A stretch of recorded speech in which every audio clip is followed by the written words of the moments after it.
শোনা মামা, আজকের ভিডিওটি হচ্ছে গণেশ পুজো নিয়ে।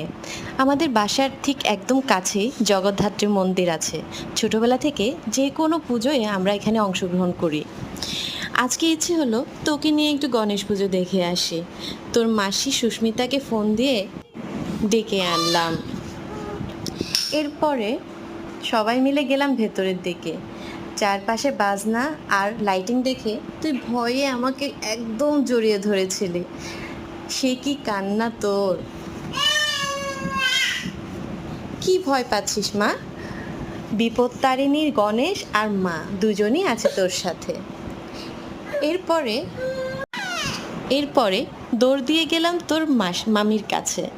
মামি রান্নাবাটি করে আর তুই রান্না না করা সবজিই খেয়ে ফেলছিস।